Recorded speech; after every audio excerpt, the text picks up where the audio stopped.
Efésios 2, 6 ao 10.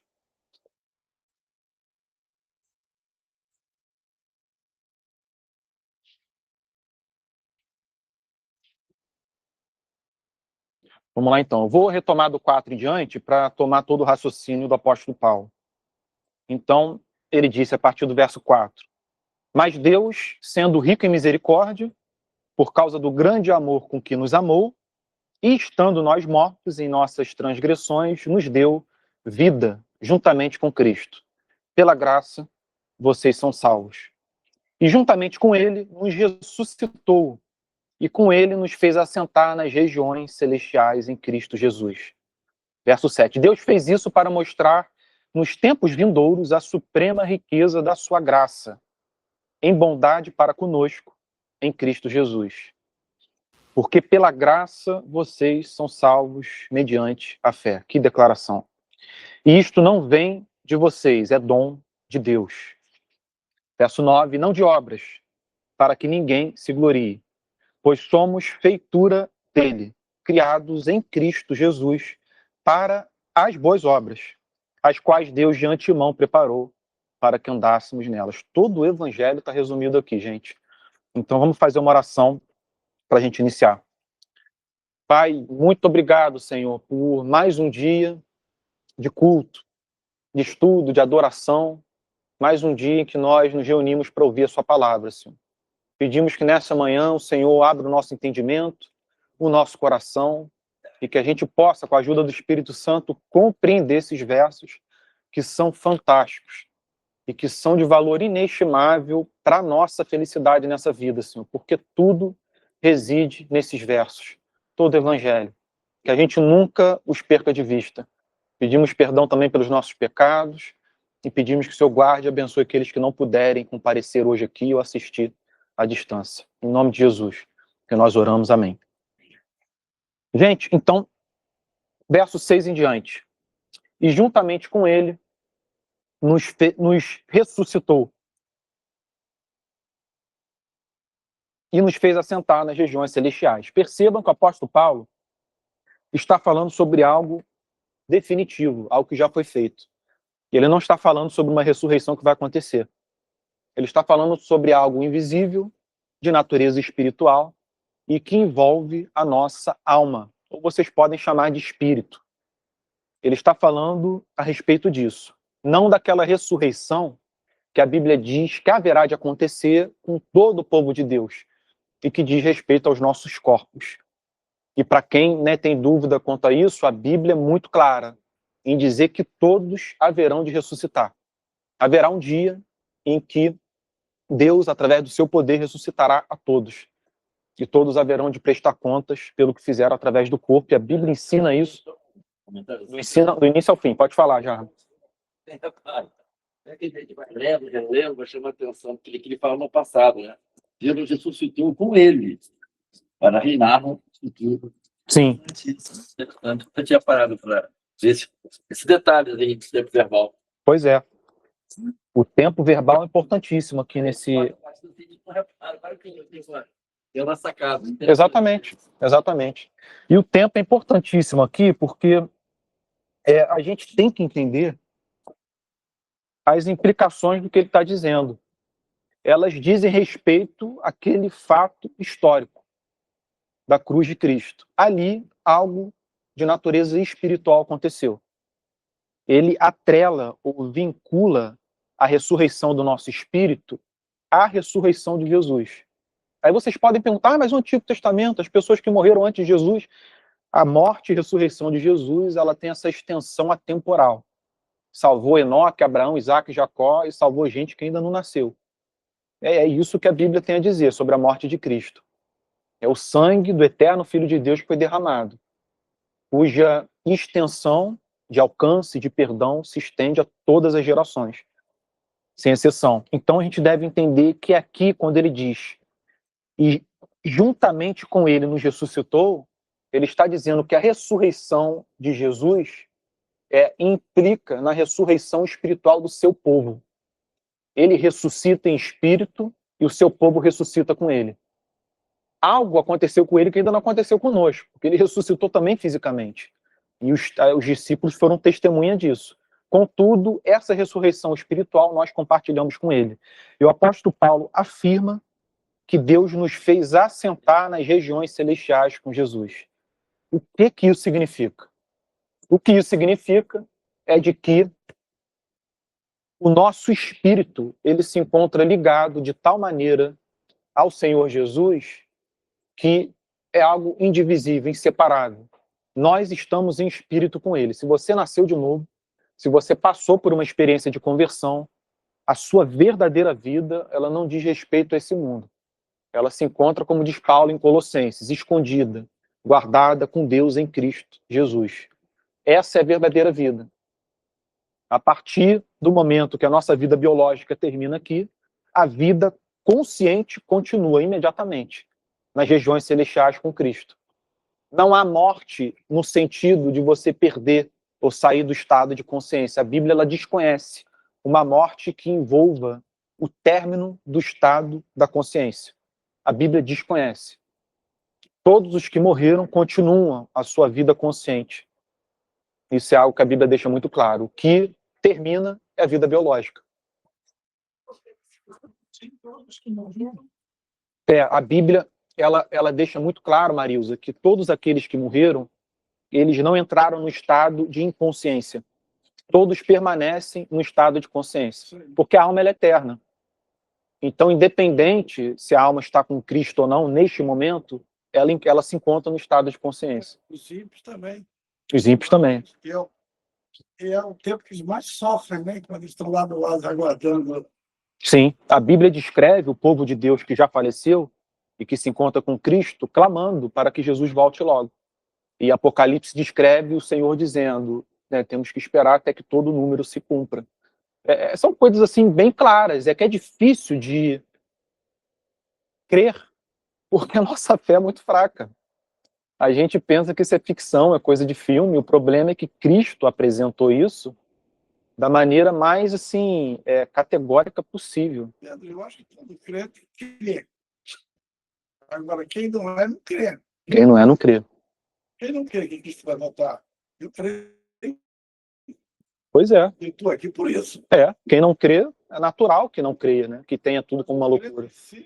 O crente é. Eu já ouvi uma mensagem do pastor Wilson Faria, da Assembleia de Deus. Uhum. Ele disse que vai mais pastor para o inferno, em proporção, né? Que crente de bando. E ele se baseou lá no livro do Antigo Testamento. E aí, se tu analisar bem aqui, ver os pastores na televisão, é isso mesmo. Pois é. E os exemplos sobre a vida consciente se estendendo, eles são inúmeros na Bíblia, né? O Apocalipse descreve muito aqueles que descansaram ou dormiram no Senhor. Dormiram no sentido não de que não estão no estado consciente, mas é um estado de descanso. Sabe? A batalha acabou. É um estado de paz. É um estado onde você não está mais lutando contra esse mundo, contra a carne, contra os seres malignos, o diabo. Acabou, é descanso. Mas não é descanso no sentido de você não ter mais consciência, não é. Tanto que quando Jesus sobe ao monte com Pedro, Tiago e João, Pedro, Tiago e João vem Moisés e Elias conversando com Jesus. Identificaram os dois, conversando. É claro que eles não estavam numa forma ou constituição material. Eles estavam ali em espírito, né? E os exemplos são muitos. De uma forma humana, né?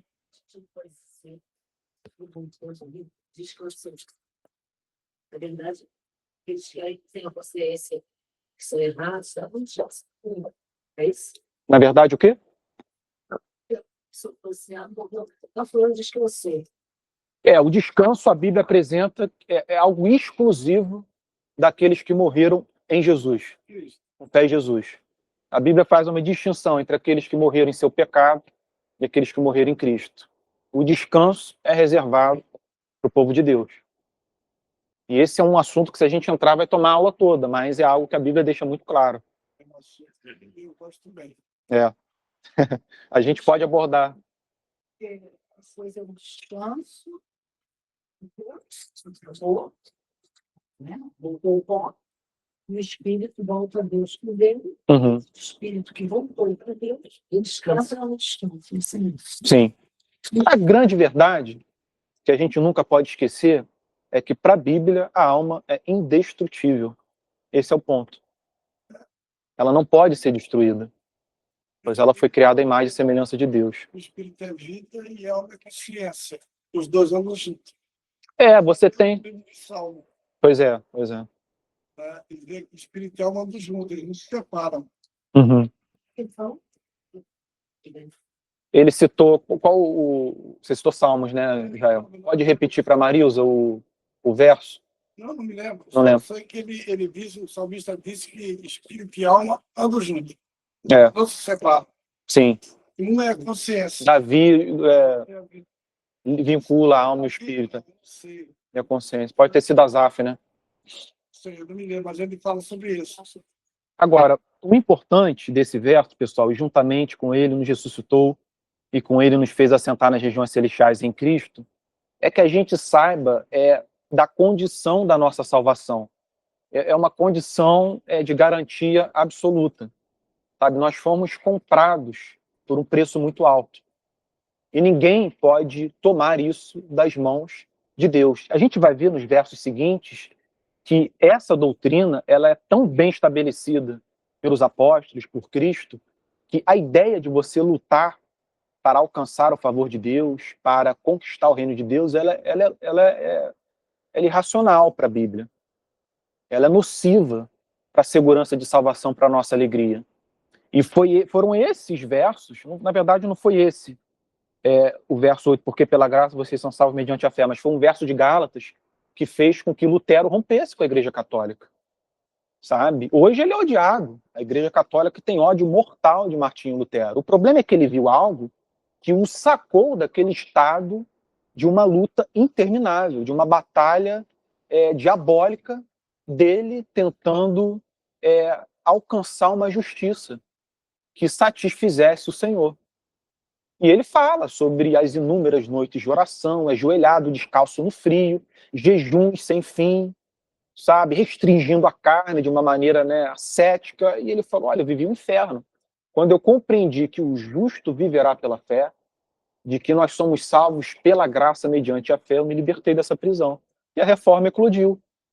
O povo recebeu esse alívio que veio do alto e saiu das garras, eu digo isso com respeito aos nossos irmãos católicos, saiu das garras da Igreja Católica Apostólica Romana, porque, gente, é o inferno. Você viver sem a garantia da salvação é o inferno. Você está sempre dependendo da sua performance, dos seus méritos. E a Igreja é clara, o fundamento do ensino católico é claro, os seus méritos não são suficientes. Você pode parar no purgatório. E se você parar lá, você precisa da intercessão dos santos, você precisa que os que estão vivos, são seus parentes, deem dinheiro à Igreja para diminuir os seus dias no purgatório. Gente, é um mar de loucuras.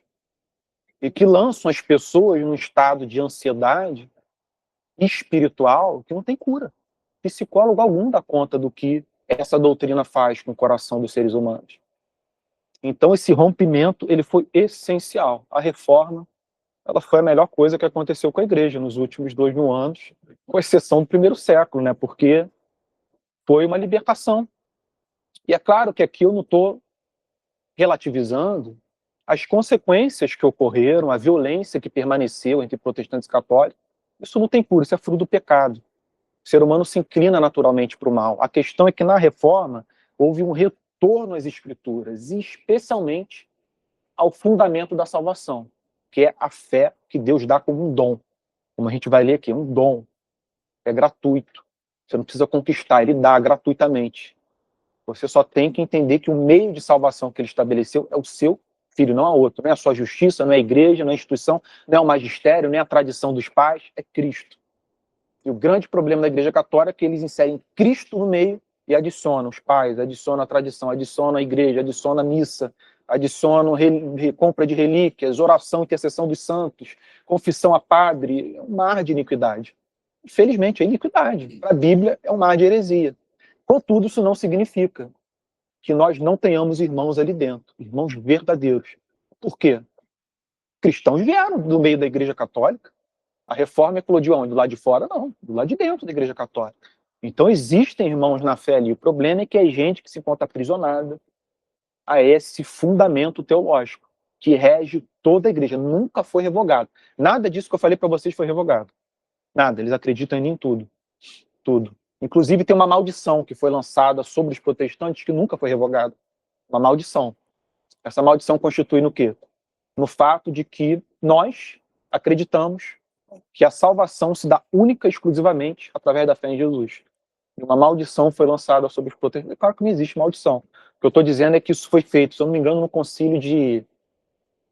Não sei se foi de Trento. Foi num determinado concílio que me fugiu a memória. Essa maldição foi lançada e ela nunca foi revogada.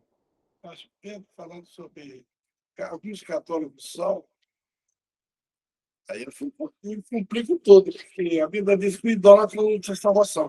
O que acontece? Santo que ele seja, ele se prostra dentro do ídolo. E Paulo diz que por trás do ídolo tem demônios.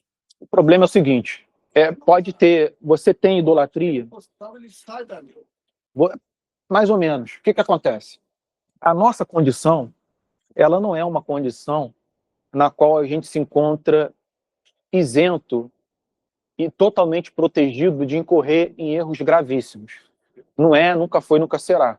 A Bíblia é muito clara sobre isso quando mostra o povo hebreu, o povo israelita e os judeus adorando ídolos, cananeus. Ela é muito clara quando ela mostra Salomão, o homem mais sábio, segundo as Escrituras, fazendo com que, pelo amor às suas esposas, templos aos deuses dessas mulheres fossem construídos dentro de Jerusalém. Uma coisa assim que Davi nunca teria permitido. E a Bíblia também vai além e mostra Davi assassinando um homem inocente para ficar com a mulher dele porque ela tinha engravidado de Davi. Então, assim, a extensão, a capacidade expansiva da graça, ela é incalculável, porque ela pode redimir alguém e, ao mesmo tempo, essa pessoa cometer atos abomináveis. O que a graça vai fazer é não permitir que a pessoa viva em pecado, mas que ela cometa atos abomináveis. A única coisa que não terá perdão é o pecado contra o Espírito Santo. Cristo é muito claro. Todas essas outras coisas nós estamos sujeitos a cometer. E dentro da Igreja Católica, pessoas podem ter uma fé legítima em Cristo que é muito imperfeita, que é frágil, que é fraca, que está cheia de escória, sabe, enferrujada, e que precisa se desenvolver, que precisa ser forjada no fogo. Então essas pessoas podem ter uma fé sincera em Jesus e ao mesmo tempo acreditar que Maria não morreu, que ela ascendeu, sabe, que ela é divina, podem acreditar na instrumentalização da missa, na tradição dos pais, que é crucial para a salvação. As pessoas podem crer nessas coisas e ao mesmo tempo ter uma fé sincera e legítima em Jesus. Podem crer nisso e ao mesmo tempo ainda assim amar Jesus de verdade. A gente não pode... É complicado, porque há uma tensão que envolve a proximidade do joio e do trigo que não tem como ser removida. Você tem gente que não ama Jesus de verdade dentro da Igreja Católica, dentro da Igreja Protestante, e você tem gente que ama, sabe? Dos dois lados. E é uma divisão, é uma separação, um discernimento que Deus não concedeu a ninguém. É algo que ele reservou para ele somente, e ele vai haverá de separar. Então, por um lado, a gente não deve deixar de instruir sobre a verdadeira fé, sobre o verdadeiro fundamento da fé simples, bíblica, sabe? Que não precisa de nada, só de Jesus. E a gente também não pode relativizar, sabe, a condição que pessoas podem se encontrar por possuírem, né, uma fé falsa e que precisa ser confrontado, né? É complicado. A pregação, por natureza, a instrução da igreja, ela tem essa natureza assim dupla, de consolo, né, de você fortalecer, encorajar e confrontar, derrubar, desconstruir. E essas coisas elas têm que caminhar juntas. A gente sempre deve desconfiar daquele que só ataca, ofende, desconstrói, confronta, assim como a gente deve desconfiar daquele que tem uma ideia humanista da vida, sabe? Que só fala em termos afáveis, sabe? Cheio né, de sensibilidade, né, com a dor, fala muito da misericórdia, ataca o fundamentalismo, mas que não tem esse retorno, sabe? Que busca confrontar o nosso interior, o estado do nosso coração. Então essas coisas têm que caminhar juntas. Confronto, consolo, desconstrução, edificação. A natureza da pregação, ela é dialética nesses termos. E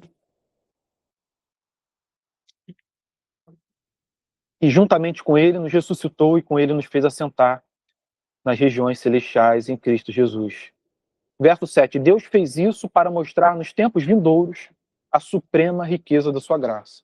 Se ele tivesse dito a riqueza da sua graça, já seria algo extraordinário. Mas ele acrescenta o suprema. É o apóstolo Paulo perdendo. O vocabulário não é suficiente para ele. Lhe faltam palavras para descrever a excelência dessa obra. E por isso que ele a chama de suprema riqueza da graça, em bondade para conosco, em Cristo Jesus. Vamos avançar porque esse verso é maravilhoso. Porque pela graça vocês são salvos mediante a fé. Essa seria a síntese do Evangelho. Porque pela graça vocês são salvos mediante a fé. O que isso significa? Isso significa que ninguém é digno. Ninguém tem direito. Nós não somos superiores. Isso significa que essa graça pode alcançar qualquer pessoa, pode alcançar quem a gente não gosta, quem a gente pensa que é idólatra, quem a gente pensa que faz mal à igreja, ela pode alcançar. E é a compreensão da graça e a transformação que ela gera, caso sejam efetivos, farão com que uma pessoa veja os outros com misericórdia. Não há como você ter recebido algo que você não merece, que você é indigno, e de forma gratuita, e você tratar as pessoas mal. São coisas assim que não caminham juntas. São incompatíveis. Eu falei alguns domingos atrás, numa pregação minha, que se o grupo ao qual você pertence leva você a enxergar o seu grupo rival, sabe, sem empatia, sem misericórdia, o grupo que você se encontra é um péssimo grupo. Independente se é esquerda, direita, centro. Existe distinção entre nós e eles, sempre vai existir uma distinção entre o povo de Deus e os que não são. Mas se o povo de Deus perdeu a empatia pelos que não fazem parte, sabe, do seu seio, o povo de Deus está falhando.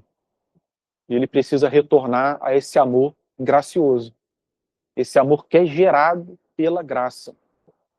Portanto, não basta a compreensão. Não basta a gente entender intelectualmente isso aqui. Isso aqui é inteligível. Uma pessoa pode ler e entender. Agora eu entendi o evangelho, é pela graça. Mas se a graça não moldar o coração dessa pessoa, de nada vale a compreensão. E é nesse sentido que a letra, ela mata, ela está morta. E é o espírito da letra que vivifica. Né? É essa transformação que envolve. Você falou na palavra muito importante. Até comentei isso com você na semana passada. Você falou assim, moldar a geração. Tá? Vou dar um exemplo bem radical. Né? Por exemplo, Paulo. Até nós conversamos sobre isso. Né? Sim. A gente não sabe a história de Paulo para a Grécia, a gente sabe muito pouco. Mas eu acredito que Paulo era um cara reto. Ele foi radical, mas ele foi tanto que essa retidão dele foi usada para o avanço do Evangelho. Não é isso? Sim. As cartas que ele escreveu.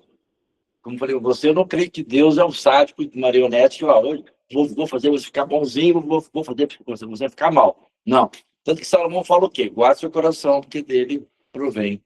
Fonte da vida. É isso?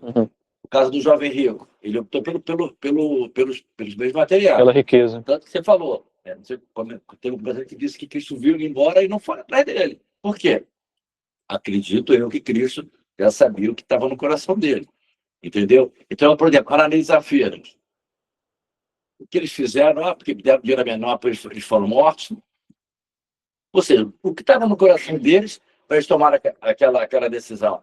Então, quando você fala sobre o bem da fé e moldar o coração, se você já não tiver um coração, não é caído por Cristo, mas se você não tiver um coração ensinável, estou falando assim, baseado no que você acabou de falar aí. Né? Não, sim. Porque a gente vê os exemplos na Bíblia, você fala, pô, mas como é que Deus fulmina Ananias e Safira, mas mantém Paulo e torna ele maior apóstolo?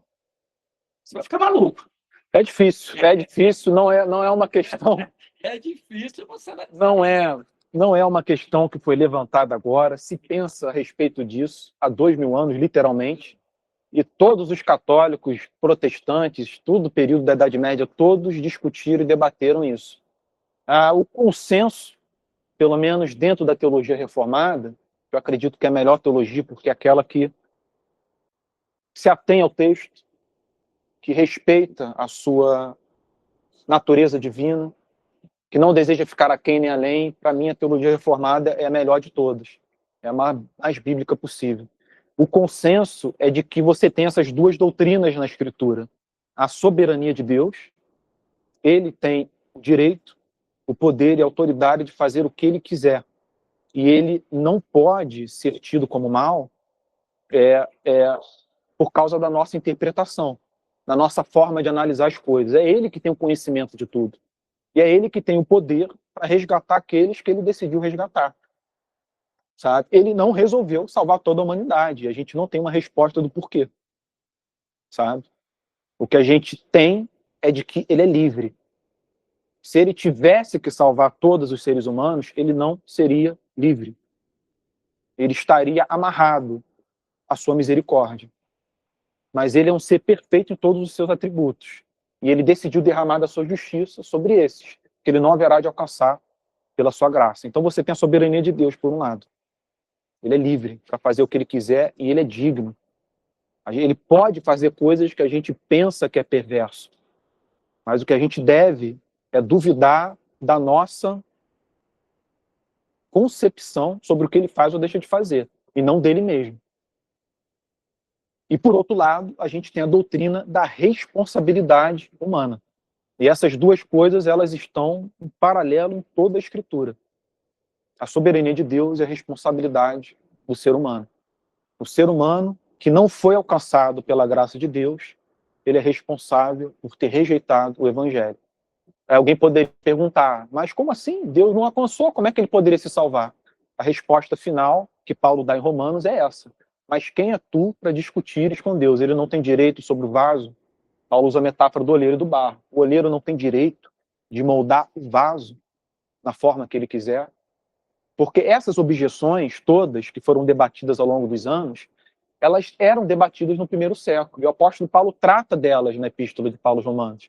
Em Romanos, ele trabalha com doutrina, perguntas, objeções e respostas. E uma das objeções que ele levanta são objeções que existem até hoje e que ele procurou dar resposta. E a objeção que eu levantei agora foi essa que ele traz em Romanos. Ele fala como se alguém se levantasse para apresentar uma objeção. Ele diz, mas por que ele reclama de nós ainda? Pergunta o apóstolo Paulo.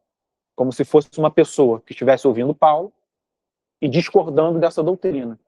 Aí Paulo fala, e tu me perguntas, por que Deus reclama ainda que nós não aceitamos a sua graça?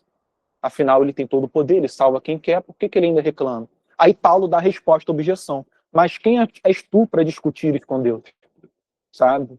Não tem o direito, não tem o olheiro direito sobre o barro, né, para moldar, para dar a forma que ele quiser. Então o apóstolo Paulo, de maneira muito sábia, ele levanta objeções à própria doutrina que ele ensina e traz a resposta. Nem sempre a resposta é satisfatória, porque a Bíblia não visa satisfazer a nossa curiosidade. Nós somos limitados e haveremos de ser até a volta de Jesus. Nós não dispomos da capacidade intelectual suficiente para compreender essas coisas e Deus mesmo limita as respostas. Por quê? Pergunta alguém. Porque ele determinou que essa vida haverá de ser vivida pela fé. Senão, se você quiser resposta para tudo, sabe, você não vai viver pela fé. Você não vai conseguir. E muita gente nessa busca incessante por perguntas e por respostas exatas sucumbiu na fé. Muita gente, sabe? A gente tem que carregar sempre conosco essa característica do descanso, sabe? De você confiar no caráter de Deus, independente das coisas que você não compreenda, né? É descansar. Né? Salomão, ele fala sobre tanta coisa em Eclesiastes que ele não tinha uma resposta final, que a conclusão que ele chega a respeito de tudo que ele fala ao longo do livro é sexo, casamento, dinheiro, poder, cobiça, natureza, inimizade, inveja, ele trata de tudo. No final do livro, a conclusão que ele chega é o seguinte: o nosso dever é temer a Deus, é lembrar, ele é Deus, nós somos criaturas. E com base nesse temor, a gente vive, né? E não foi só Salomão que falou sobre isso, né? Você vai para o livro de profeta Jeremias, Jeremias usa aquela metáfora fantástica, porque, né, Deus fala através de Jeremias, porque os meus caminhos não são como os vossos caminhos, e os meus pensamentos não são como os vossos pensamentos. Assim como o céu se encontra mais alto que a terra, assim são os meus caminhos e os meus pensamentos acima dos seus. Então, né, essa delimitação, ela é importantíssima. A gente precisa lembrar a nossa condição, né? O que a gente sabe, como disse, se eu não me engano, foi Confúcio, um sábio chinês, o que a gente compreende é uma gota. O que a gente desconhece, ignora, é o oceano, né? A gente tem acesso a muito pouco. Sim, querido. Perdão, pode repetir. Paulo, quando ele está falando para Beleza, melhor usar. Paulo também, quando ele está falando para Timóteo, ele fala sobre manter a fé e a boa consciência, A boa porque consciência. rejeitando a qual alguns serão naufrágios na fé, né? É, Então, tipo, a pergunta que o irmão falou ali, tipo, também falam, e os povos não alcançados, que nunca ouviram falar de Cristo. Tipo, Deus colocou uma consciência neles a fim de que eles fossem desculpáveis. Então, mesmo que eles não tenham tido acesso a uma escritura em formato impresso ou algum missionário lá, tipo, a boa consciência acusa, né? Então, sim. tipo, mesmo que não tenha ido uma pessoa lá falando do amor de Cristo, ainda assim, tipo, meio que já vem de fábrica, né? O próprio Deus colocando a consciência e É, não tem como... sim. É o que Paulo diz, né? Que a natureza, A natureza se revela. os atributos de Deus, ele diz, eles são amplamente conhecidos e observáveis através da natureza, dos elementos da criação que são reflexo do caráter do Criador. Então o homem se torna indesculpável, mesmo que ele não tenha tido acesso ao Evangelho. Mas nem por isso significa que ele não pode ser alcançado, né? A história do Antigo Testamento, ela mostra evidências claras sobre isso. Não é que Enoque foi salvo. Essa, inclusive, foi uma discussão que eu tive uma vez, não discussão de briga, mas, né, um diálogo mais intenso que eu tive com um amigo meu que abandonou o protestantismo e migrou para o catolicismo. Mas ele não migrou para o catolicismo padrão, ele se transformou em católico ortodoxo. E os ortodoxos, eles têm uma rivalidade com os católicos romanos, uma rivalidade profunda. Eles acham que Roma está em apostasia. Então eles têm uma série de divergências, os católicos ortodoxos. E esse amigo, né, conversando com ele sobre a mudança dele, o abandono da fé protestante, em que ele depositava a sua confiança e tal, eu notei que ele depositava praticamente toda a sua segurança, o seu conhecimento na tradição dos pais da igreja. É o que a igreja católica faz em geral, mas especialmente os católicos ortodoxos. Para eles é a tradição que importa. É aquilo que os pais, que vieram logo em seguida aos apóstolos, interpretaram, tiveram como verdade. Sem isso, para eles não existe salvação, não existe fé, não existe verdadeiro conhecimento. Aí, eu, né, que amo o Antigo Testamento, que estudo o Antigo Testamento, falei para ele, tá bom, mas como é que Enoque foi salvo? Que tradição salvou Enoque? Que livro? Quem alcançou Melquisedeque? E no contato com Abraão, Abraão reconheceu que era um irmão na fé. Deus se revelou a Abraão. Como é que ele se revelou a Melquisedeque? Sabe? Quem salvou Isaac e Jacó? Perguntei ao meu amigo. Não tinha lei de Moisés? Abraão viveu 430 anos antes de Moisés.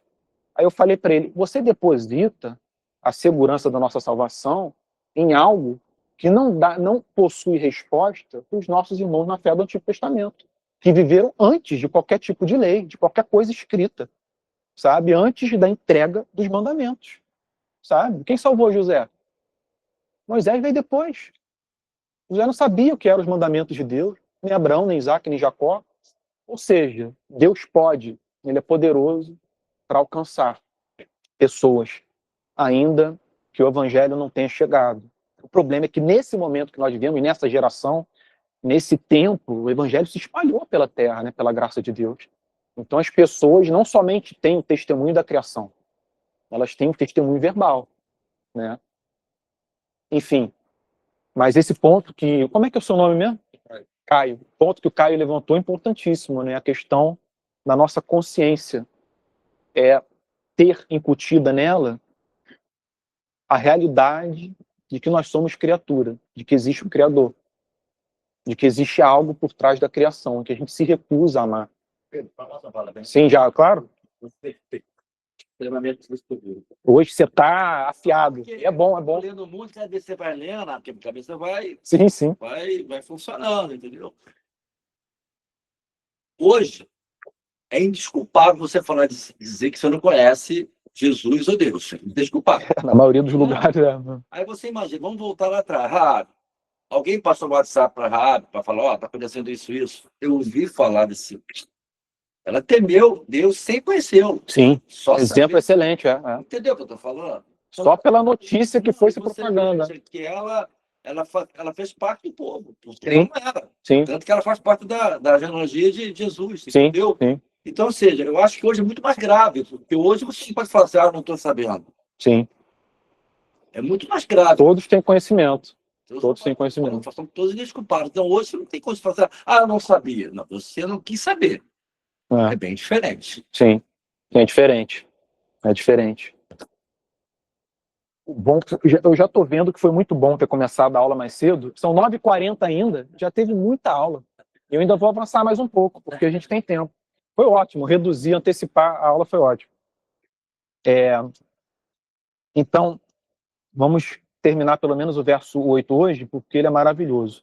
Domingo que vem a gente aborda o 9 e o 10. Porque pela graça vocês são salvos mediante a fé. E isto não vem de vós. É impressionante. Se não houvesse essa parte B do verso, já seria suficiente para a gente entender o que significa você ser salvo pela graça, mediante a fé. Sabe? Mas o apóstolo Paulo, ele constrói mais um andar nesse edifício, para que a gente compreenda cada vez melhor. Ou seja, quanto mais claro, quanto mais a gente se aprofundar na verdade, mas de maneira objetiva, simples, melhor. A gente não pode se limitar a instruir pouco. A gente deve sempre avançar o máximo possível, porque isso visa o benefício da igreja. A repetição, ela não deveria nos gerar enfado. Uma vez eu estava conversando com um amigo meu sobre os sermões do Martin Lloyd Jones. E eu gosto muito do Martin Lloyd Jones. E eu perguntei a ele, tá, você gosta? Ele falou, olha, eu tentei ler, mas é muito repetitivo para mim. Aí eu falei, olha, não são livros, né? Eu falei, são pregações. Na pregação, ele vai falar sobre o evangelho, sobre as mesmas doutrinas. Ele falou, mas ele repete demais. Aí eu pensei, eu não entrei no diálogo, mas eu pensei, olha, o evangelho é a repetição da mesma mensagem. Os nossos pais da fé ouviram, né? A gente pode abordar de óticas diferentes e tal, mas a essência dela, sabe? Se isso não satisfaz a sua alma, você está buscando o quê? Né? Se a mensagem de um reino dos céus, de vida eterna, paz infinita, sabe? Vida infinita, se isso não satisfaz você, o que você busca? Né? A vida do Elon Musk daqui a alguns anos vai deixar esse mundo, gente. Sabe? O que você busca? Então, eu pensei isso na hora. Então, porque pela graça vocês são salvos mediante a fé. E isto não vem de vós. Ele é muito claro. Isto não vem de vocês. O isto não vem de vocês significa que Deus não encontrou nada em vocês. É isso que ele está dizendo. Deus não encontrou nada em mim. Eu era um fariseu zeloso, perseguia a igreja de Deus. Ele não viu nada, não tinha nada em mim que fizesse com que ele se inclinasse. Visse potencial. Não tinha vocação em mim. Eu era o oposto da fé cristã. Eu queria vê-la destruída. Não tinha como ele ver vocação em mim. Sabe? São coisas que estão envolvidas nessa declaração. Porque o que ele diz a respeito da igreja de Éfeso é verdade sobre a vida dele. Então, isto não vem de vocês, isso não vem de nós. Deus não encontrou nada. Ele criou aquilo que ele gostaria de ver. Ele criou algo amável. Ele gerou isso em nós. O que levou Agostinho a dizer, Deus não está em busca do objeto do seu amor. Ele cria. Ele cria. E ele cria em Cristo. Isto não vem de vós, é dom de Deus. É dom de Deus. É gratuito, vem do alto e não pode ser conquistado. Não pode ser conquistado. Porque pela graça vocês são salvos mediante a fé. Isto não vem de vós. É o quê? A fé? Sim, Porque dá a entender que tanto a fé como a graça, a fé salvífica, né? tudo dom de Deus. Tudo dom de Deus. A fé e a graça. Sim. Tanto que ele diz logo em seguida no verso 9, não de obras, para que ninguém se glorie. Ou seja, não há uma conduta de vida, não há uma forma prática da gente alcançar esse favor. É algo que vem, sabe, pelo poder de Deus, que alcança imediatamente o coração e o transforma, e torna o coração vulnerável à mensagem. Torna o coração vulnerável à mensagem. Ou seja, a palavra só tem efeito se o solo, como disse Jesus na parábola do semeador, a palavra sendo a semente, ela só tem efeito se o solo for um bom solo. É o coração, a centralidade do problema está no coração. E se o coração for transformado, a palavra, quando lançada nele, dará fruto. A 30, 60, 100 por 1, dará fruto. Quando o solo não é um bom solo, os espinhos vencem, o sol queima, sabe? As aves levam ela antes que ela dê fruto. Então o problema se encontra no coração. E no verso 9 ele conclui, não de obras para que ninguém se glorie. É esse o objetivo. Porque esse é o problema. O objetivo é que ninguém se vanglorie, porque o problema inicial foi esse. Foi a soberba. O homem caiu por causa do orgulho. O desejo de ser como Deus. E é totalmente razoável que a salvação envolva a destruição desse desejo. Desse desejo por autonomia. Desse desejo por autossuficiência. Desse desejo que afasta você da dependência de um Deus que te concede a vida e que é digno do seu amor. Então é por isso, é para que ninguém se glorie, é para que esse orgulho ele seja esmagado, sabe, ferido, golpeado de maneira mortal. E não é à toa que a Bíblia diz que a nossa carne ela foi como se fosse pregada na cruz com Jesus. Ela ainda está viva, ela não foi completamente aniquilada, mas ela permanece presa, pregada na cruz. Nós fomos crucificados com Jesus. Né? Logo, já não sou eu quem vive, diz o apóstolo Paulo, mas Cristo vive em mim. Então, esse orgulho nós devemos entender por carne crucificada, o principal pecado da carne, que é o orgulho. Então, no cristão, ele tem que se encontrar crucificado. O que significa que ele não vai determinar a vida do cristão. Ele pode ter períodos de soberba. Ele pode agir como Davi, fazendo o censo de Israel, para se sentir mais poderoso, ser confrontado pelo profeta, sabe, ter sido afligido por Deus por causa desse orgulho, né? Mas, ao mesmo tempo, isso não vai determinar a vida dele. É algo que ele haverá de se arrepender. Né? Então, a gente deve lembrar que o objetivo da salvação é para que ninguém se glorie. Se você vê um pastor, membro de igreja, um político, se gloriando, gente, não tem contradição maior a fé. Simplesmente não tem. Né? E foi mais ou menos isso aí que eu tentei mostrar a Evandréia mencionou, o cara que atacou meu pai recentemente, foi isso que eu tentei mostrar naquele vídeo, né? Não tem como. Né? O coração do crente, ele é um coração que foi humilhado. Né? Ele é um coração arrependido, penitente, que que vive com pesar pelos seus pecados, e que não se gloria. Né? Então, esse é o objetivo da influência da graça sobre as nossas vidas. Para que cada vez mais essa glória que todos os seres humanos buscam se encontre, no nosso caso, direcionada a Jesus. Nós nos gloriamos nele. Nós nos alegramos nele. Buscamos mérito, justiça, virtude nele. Sabe? E nele somente. Né? Então, não de obras para que ninguém se glorie. E como ele diz, esse para que ninguém se glorie, olha, dava uma pregação isso aqui. Porque ele está apresentando aqui é uma mensagem universal da parte de Deus. Né? Se tem uma mensagem que Deus quer entregar ao ser humano, é de que é incompatível com a condição dele se gloriar. Isso Deus tem a dizer para todos os seres humanos. Você não tem do que se vangloriar. A soberba não combina com a sua condição, não combina com quem eu criei. E nós, como igreja, nós precisamos, né, de uma forma sábia, manifestar essa mensagem. Tanto os de dentro quanto os de fora.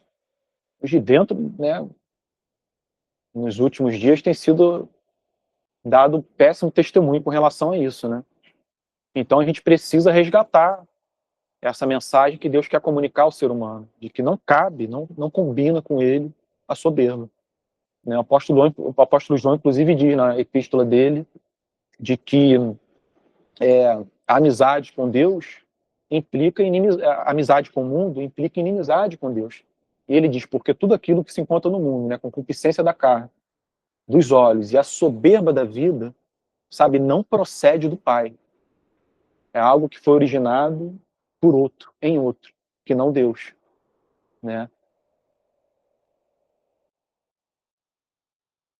Que verso, gente, que verso, porque pela graça vocês são salvos mediante a fé, e isto não vem de vocês, é dom de Deus. E a gente finaliza aqui, eu vou abrir para vocês participarem, quem quiser, não de obras para que ninguém se glorie. Na semana que vem a gente entra no verso 10, que é importante, porque ele vai tratar das obras, né, das boas obras, obras de misericórdia, esmolas, você fazer o bem de uma maneira geral. A gente vai procurar entender qual é a importância disso na vida do cristão. E qual é a origem disso, que é importante. E, gente, alguém gostaria de participar? Tem um comentário. Sim, Jarbas. Uma cena cômica ontem. E até pesquisei na internet sobre isso, né? Não vou falar o nome do pastor, mas vamos imaginar de quem estou falando. Aparece ele lá, acho que um pastor está doente, está com câncer, né? E ele vai lá visitar o cara e fala, eu repreendo o seu câncer em nome de Jesus. Ele fala, eu repreendo, né? Não me incomodou aquela frase, eu repreendo. Eu fui pesquisar na internet, entendeu? E a internet falou, isso não está mais, você não pode chegar a dizer que eu repreendo. Quem sou eu para dizer isso? Tem que chegar a dizer que Está repreendido. misericórdia da sua vida, da sua doença, e possa tratá-lo, né?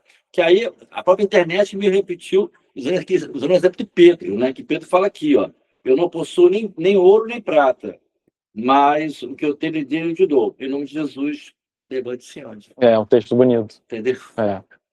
Que estou no jargão hoje. Eu repreendo. Isso eu vou repreender. Eu acho que, inclusive, quando ele é curado, ele cai aos pés de Pedro e João, aí ele diz, levante porque eu sou homem como tu, né? É muito bonito. E virou um jargão isso, eu repreendo. A tradição, tem muita coisa que é pura tradição, né? Que você não encontra respaldo na Bíblia, né? Eu fiquei curioso. Falei, eu repreendo, que isso? Vai vir um jargão. Primeiro. Alguém? Ingrid, pode falar. Reflexão que ficou assim, dessa nossa discussão até do que foi falado de Deus, quem ele salva, ele que decide, ele que escolhe, e aí ficou até não imaginar que isso dependesse de nós. Para mim, eu fiquei aqui um tempo escrevendo, pensando no que é inimaginável se essa salvação fosse dependente de nós, não de obras ou de caráter, seria simplesmente um caos. Uma competição, o que a nossa natureza pecaminosa nos levaria a talvez não termos ninguém nessa salvação. A Ingrid foi um ponto, assim, central, porque, olha, quanto mais sensível alguém for aos próprios desejos do coração, mais a pessoa vai ver as incoerências, suas fragilidades, uma inclinação para o mal, e que vai deixá-la muito triste, sabe? E se você pensa que você é capaz de combater e vencer isso, olha, é um retorno à Idade Média, né? É um retorno à vida que Lutero tentou ter, que muitos irmãos na fé tentaram ter, e que levou-os a viver num ascetismo e num rigor que tornava a vida insuportável. De oração, de noites viradas, de vigílias, de jejum em jejum, sabe? Você simplesmente não desfrutava a vida, sabe? Vestindo roupas pesadas, muitas vezes se afligindo fisicamente, sabe? Dormindo sem cobertor, muitos deixavam de dormir aquecidos, pensando com isso conquistar o favor de Deus, né? Então, é o que a Ingrid apontou. Olha, compreender essa doutrina é o fundamento da felicidade. Não tem como você tranquilizar a sua consciência diante das suas incoerências, dos seus desejos, sem que você tenha essa certeza de que a graça, ela te alcançou apesar disso tudo. E os desejos vão continuar. E ela vai te ajudar a combatê-los. Mas você não deve esperar alcançar uma perfeição nessa vida e esperar que a garantia da sua salvação seja fundamentada num dia que você é mais justo ou menos justo. Mas é nessa justiça que Jesus tem a oferecer, né? Então, olha... Oi, Marilza. Eu compartilhei no livro de mulheres. O que ela conta, ela é lá da Morro Santa Maria, que ela foi visitar uma pessoa, ela estava muito humilde, estava muito enferma. A mãe, né, ajudou, tudo, ela pôde, e iniciou, só que o rapaz que estava enfermo, com AIDS, já terminado. Não queria saber do Evangelho. Então, ela orava alto, evangelizando Jesus para o rapaz ouvir a pregação que ela estava fazendo. Legal. Na oração dela. O recurso que ela encontrou para falar de Jesus com ele. Enfim, o menino, o rapaz não queria saber. Até que ele estava num sofrimento tamanho, ela conseguiu até o cliente na Fundação Calusa, para ele amenizar a dor dele. E um belo dia ela estava saindo de casa para ir visitá-lo e viu, e ele não estava falando nada, e viu uns caquinhos bonitos. Tá? O menino foi vender para ela, o menino não de nada. O menino foi vender, queria que ela comprasse uma caixa de caqui. Ela comprou, né? Caqui, ela pôs direitinho, e levou o caqui para o menino, o rapaz que foi vender. E chegando lá, o menino ofereceu o caqui. Quando ela deu o caqui a ele, ele teve. Então você existe, ele teve uma manifestação. Ele tinha falado com Deus que se ele existisse, se o Deus daquela gorda, se o Deus daquela gorda existe, que amanhã ela me trará o caqui. E aí ele quebrantou, e ali ele aceitou a Cristo. Naquele dia mesmo, as pessoas todas, Deus mesmo. E depois, quando ela chegou lá no lugar, que ela tem o trabalho social dela, e chamou a menina, pediu para o menino ir lá comprar umas caquinhas. Explicou o cálculo, o menino apareceu, brincadeira. Não achou o menino? Não era época de caqui? Foi um anjo que o Senhor falou para ele. Então, assim, né, a gente não cansa disso. Aquele menino, você gosta daquele menino, salvou. Uhum. Sim. Ele sofreu vários acidentes, viveu situações limites mesmo, que muito menos são que gente parte mim. O Senhor sentado ali comigo. Sim. E aí, independente que eu possa fazer as orações, eu sei que o Senhor está no poder da vida dele. O Senhor está ligado. Eu só sei isso. Amém. Isso alimenta a minha fé.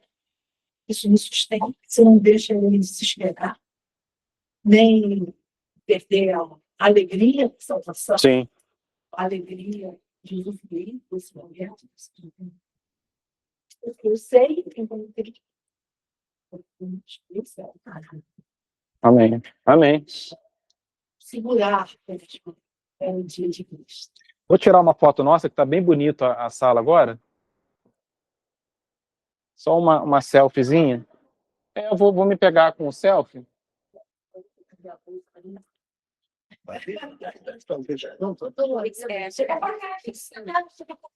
Se aproxima da cadeira aqui.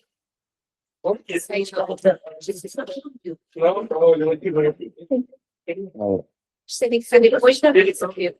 Acho que você vai ter que abrir. É isso. Se for deitado assim, eu acho que pega todo mundo, daí tem. Agora já tá pegando.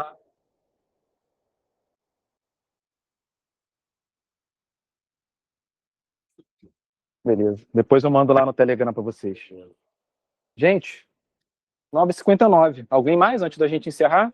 Deixa eu explicar para a gente sobre o que Tiago fala em 2,14, que é a fé sem obra é morte. Pois é, vou abordar isso semana que vem.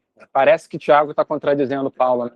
Não, a gente vai, vamos abordar, que é legal, esse verso é legal. É.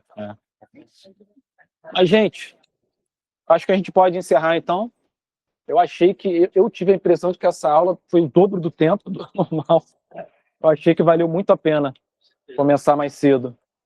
Então é isso, semana que vem, 9 horas, a gente se vê aqui de novo. E lembrando, o quê? Mandou? Ah, tá bom, obrigado. Então, obrigado pela participação de todos. Vamos continuar avançando por essa epístola. E a gente tem muita coisa legal para ver ainda. Essa epístola é maravilhosa. Vamos orar? Tá, fazer uma oração para encerrar. Pai Santo, muito obrigado, Senhor, por uma aula tão proveitosa. Obrigado pelo contato com a Tua palavra, que nos santifica, que nos edifica, que nos aproxima de Ti e também do próximo, Senhor. Faz com que a gente o veja com empatia.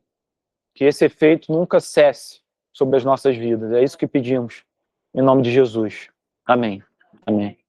Gente, temos incríveis meia hora de café da manhã. Pessoal de casa, obrigado pela participação. Deixo aqui um abraço para vocês. Aninha, obrigado por ter gravado a aula. Tá bom? Quem está participando pela primeira vez, eu acho que é a Mariana Caíssa, né? Sejam muito bem-vindos, Raul também, seja bem-vindo. Espero que tenham sido abençoados. Tá bom? Vou encerrar aqui, então, a aula.